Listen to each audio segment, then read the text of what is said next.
ফাঁদে ফেলে ধারাবাহিক যৌন সহিংসতার অপরাধে গ্রেফতার করেছে ঢাকা মেট্রোপলিটন পুলিশ। আমার বিছনায় আসে, আমি এটার উপযুক্ত বিচার চাই। 2 এপ্রিল কুষ্টিয়া সদরের সংসদ সদস্য মুফতি আমির হামজার বিরুদ্ধে আমি বাদী হয়ে মানহানির মামলা করেছিলাম।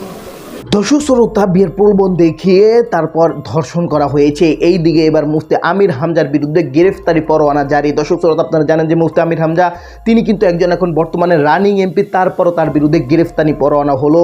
দর্শক, আজকে ভিডিওটি কিন্তু ইম্পর্টেন্ট ভিডিও, যার কারণে সম্পূর্ণ ভিডিওটা নাটিয়ে দেখতে চেষ্টা করবেন। তো কথা না বাড়ি চলুন আমরা ভিডিও মূল আলোচনা চলে যাই। ভিডিও মূল আলোচনা চলে যাওয়ার আগে আপনার কাছে আমার ছোটো করে একটু নোট, আপনি প্রত্যেক মুহূর্তের আপডেট পেতে অবশ্যই চ্যানেলটি সাবস্ক্রাইব করে দেবেন এবং পাশে থাকা বেল আইকনটি ক্লিক করে দেবেন, তাহলে প্রত্যেক মুহূর্তের আপডেটগুলো সবার আগে পৌঁছবে আপনার কাছে। তো দর্শক, কথা না বাড়ি চলুন আসলে ঘটনাটা আমরা বিস্তারিত দেখে আসি। বাবা আমার বিছনায় আসে, আমি এটার উপযুক্ত বিচার চাই। বাবা আমার বিছনায় আসে, আমি এটার উপযুক্ত বিচার চাই। এই এলাকার মানুষ জানে ও আমার বোন, আমি একদিন ঘরে তুই গেছি, ও আমার বোনের কাছে গেছি। আমার নাম ফকির, আমার বাবার নাম শাহাবুদ্দিন। আমার বাবা আমার মারে ডিভোর্স দিয়েছে যে গত 15 দিন হয়েছে। কালকে আমার মা মারা আসে, আমার মারে নিয়ে গেছে। যাওয়ার পরে গভীর রাত হয়েছে, আমার বাবা 12টা সাড়ে 12টা বাজার থেকে আসছে। আমি দরজা খুলে দিছি, খুলে দেওয়ার পর আমি বাদ দিতে চাইছি, খাই নাই, ও শুয়েছে। এখান থেকে গভীর রাত হয়েছে, ও আমার বিছনায় আসছে। আসলে পরে আমি সিকিউর দিছি, আর ও আমার সাথে জবরদস্তি করতেছে। পরে আমার ভাই আসলো ঘরে, ছোট ছোট ভাই বোন ছিল, বড় একটা ভাই আসলো আমার ছোটই। ও আসে, ওরে ধরছে, আর আমার বাইরে মারধর করছে। পরে আমার বাইরে সবাই সিকিউর দিয়ে আমরা সবাই ডাকছি, আর সবাই আসে। আমার আব্বুরে মারছিল, সবাই মিলে এগুলো দেখে আমার আব্বুর চরিত্র খারাপ দেখে সবাই আগ থেকে জানে আমার আব্বুর চরিত্র খারাপ। আমার আব্বু একজন এরকম লম্পট। আমার আব্বু কালকে যা বলছে সবগুলা বুয়া কথা, সবগুলা মিথ্যা কথা। আমি এটা বিচার চাই। আমার মার তো ডিভোর্স দিছে, ও আমার মতো জন্ম দিয়ে যত মেয়ের কাছে আসে, আমি এটার বিচার চাই। কালকে আমার মা ছিল না, আজকে আমার মা আসছে। আসার পর থেকে আমার মা ঘরে গেছে। আমরা ঘরে ছোট ভাই বোন ছিলাম, আমার ভাইও ছিল না।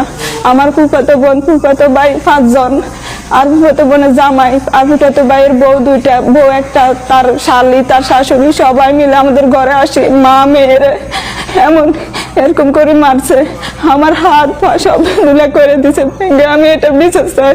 রহমান একটা নাম, আরেকটার নাম ছুট্টি, সুমন বলে, আরেকটার নাম হচ্ছে মাহফুজ, আরেকটা রায়হানা, আরেকটার নাম আনসার, আর পারবিন, রুজিনা, সুমি, খায়রুন্নেসা, মিষ্টি সব নিয়ে গেছে। আমি গার্মেন্টসে চাকরি করে জিনিস বানাইছি, আমার কানের নাকের জিনিসগুলো সবগুলো নিয়ে গেছে। আমার বাবার অত্যাচার, আমি গার্মেন্টসে চলে গেছি। আমার নাম অন্তম, বাবার নাম শাহাবুদ্দিন।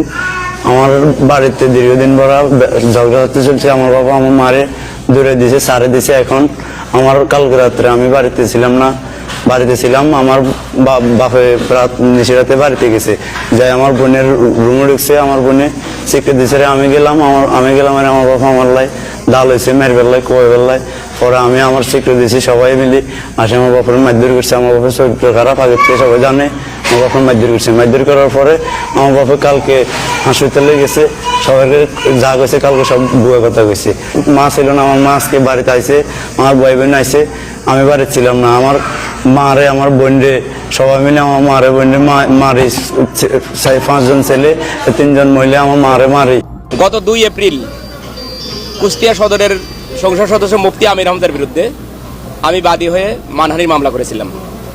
মামলাটার উদ্দেশ্য ছিল আমাদের সিরাজগঞ্জের কৃতি সন্তান, আমাদের হৃদয়ের স্পন্দন, আমাদের গণপ্রজাতন্ত্র বাংলাদেশ সরকারের মাননীয় মন্ত্রী জনাব ইকবাল হাসান মাহমুদকে কটূক্তি করেছিল, তাকে নাস্তিক বলেছিল।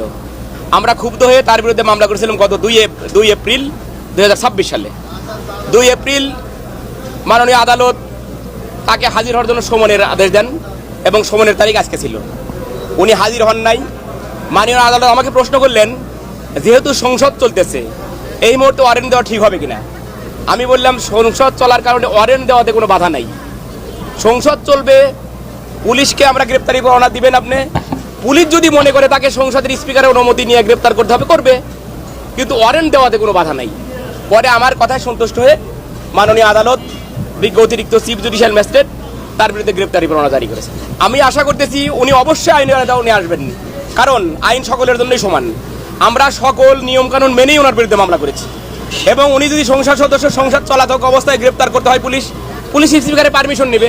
যেহেতু আদালতের গ্রেপ্তারি পরোয়ানা, এখানে অবশ্যই মাননীয় স্পিকার পারমিশন দেবেন। আপনারা জানেন যে আমাদের সিরাজগঞ্জের অভিভাবক ইকবাল হাসান মাহমুদ টুকু ভাই সম্বন্ধে যে কথা বলছে, নাস্তিক বলছে, নাস্তিক শব্দের আমরা ব্যাখ্যা আপনারা জানেন যে আমরা বিভিন্ন হাফেজ এবং বিভিন্ন মসজিদের ইমাম সাহেবদেরকে নিয়ে কিন্তু আমরা বলছি যে আপনারা এটার ব্যাখ্যা দেন যে নাস্তিক কাকে বলে।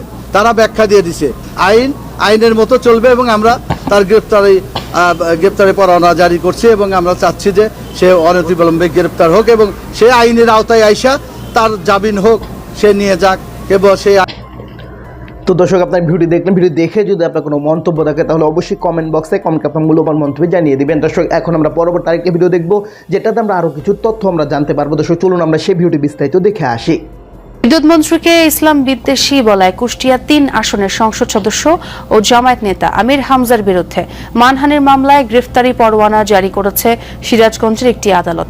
সকালে সিনিয়র জুডিশিয়াল ম্যাজিস্ট্রেট আদালত এই পরোয়ানা জারি করেন। এর আগে আমির হামজাকে 19 এপ্রিল আদালতে হাজির হওয়ার নির্দেশ দিয়ে সমন জারি করেছিলেন তিনি। হাজির না হওয়ায় এই আদেশ দেন বিচারক। সম্প্রতি বিদ্যুৎ মন্ত্রী ইকবাল হাসান মাহমুদকে কুষ্টিয়ার হাটস হরিপুর বড় জামে মসজিদে জুমার নামাজের সময় নাস্তিক ও ইসলাম বিদ্বেষী বলে মন্তব্য করেন আমির হামজা। পরে তার বিরুদ্ধে মামলা হয়। জ্বালানি এবং বিদ্যুৎ প্রতিমন্ত্রী যে লোকটা ইকবাল হাসান মাহমুদ টুকু একটা নাস্তিক এবং ইসলাম বিদ্বেষী, আপাতমস্তক ইসলাম বিদ্বেষী। বিদ্যুৎ, জ্বালানি ও খনিজ সম্পদ মন্ত্রী ইকবাল হাসান মাহমুদ টুকুকে নাস্তিক ও ইসলাম বিদ্বেষী বলায় মুফতি আমির হামজার বিরুদ্ধে গ্রেপ্তারি পরোয়ানা জারি করেছেন সিরাজগঞ্জ জজ আদালত। মঙ্গলবার 21 এপ্রিল দুপুরে চৌহালি আমলি আদালতের বিচারক আমির হামজার বিরুদ্ধে গ্রেপ্তারি পরোয়ানা জারির এ আদেশ দেন। গেল 2 এপ্রিল বিদ্যুৎ, জ্বালানি ও খনিজ সম্পদ মন্ত্রী ইকবাল হাসান মাহমুদ টুকুকে নাস্তিক ও ইসলাম বিদ্বেষী আখ্যা দেওয়ার অভিযোগে সিরাজগঞ্জ জজ আদালতে মামলাটি দায়ের করেছিলেন জেলা আইনজীবী সমিতির সাধারণ সম্পাদক অ্যাডভোকেট হুমায়ুন কবির কর্নেল। এরপর গেল 19 এপ্রিল আমির হামজাকে আদালতে হাজির হওয়ার জন্য সমন জারি করা হয়েছিল। তবে তিনি নির্ধারিত তারিখে আদালতে উপস্থিত না হওয়ায় তার বিরুদ্ধে গ্রেপ্তারি পরোয়ানা জারির আদেশ দেন বিচারক। মামলার বিষয়ে ইকবাল হাসান মাহমুদ টুকুর আইনজীবী ও জেলা আইনজীবী সমিতির সাধারণ সম্পাদক অ্যাডভোকেট হুমায়ুন কবির কর্নেল জানান, ধর্মীয় একটি স্থানে বক্তব্য দেওয়ার সময় বিদ্যুৎ মন্ত্রী টুকুকে নাস্তিক ও ইসলাম বিদ্বেষী হিসেবে মন্তব্য করেন মুফতি আমির হামজা, যা অত্যন্ত মানহানিকর। এ ঘটনায় দণ্ডবিধির 296, 500 ও 504 ধারায় তার বিরুদ্ধে মামলা করা হয়। এদিকে আমির হামজার বিরুদ্ধে গ্রেপ্তারি পরোয়ানা জারির খবরে সামাজিক যোগাযোগ মাধ্যমে শুরু হয়েছে মিশ্র প্রতিক্রিয়া। কেউ কেউ দ্রুত তাকে গ্রেপ্তার করে আইনের আওতায় আনার দাবি জানান, আবার কেউ কেউ এর বিরোধিতা করে আমির হামজার পক্ষ নেন। গ্রেপ্তারি পরোয়ানা জারির পর আসলেই আমির হামজা গ্রেপ্তার হবেন। তো দর্শক, আপনারা সম্পূর্ণ ভিডিও দেখলেন। সম্পূর্ণ ভিডিও দেখে যদি আপনার কোনো মন্তব্য থাকে তাহলে অবশ্যই কমেন্ট বক্সে আপনার মূল্যবান মন্তব্য জানিয়ে দেবেন। দর্শক, কথা বলতে বলতে আমরা ভিডিও শেষ পেয়ে চলে এসেছি। ভিডিও শেষ করার আগে আপনার কাছে অনুরোধ করছি, আপনি প্রত্যেক মুহূর্তের আপডেট পেতে অবশ্যই চ্যানেল সাবস্ক্রাইব করে দেবেন এবং পাশে থাকা বেল আইকনটি ক্লিক করে দেবেন। তাহলে প্রত্যেক মুহূর্তের আপডেটগুলো সবার আগে পৌঁছে যাবে আপনার কাছে। তো দর্শক, বিশেষ করে ভালো থাকবেন, সুস্থ থাকবেন। আল্লাহ হাফেজ।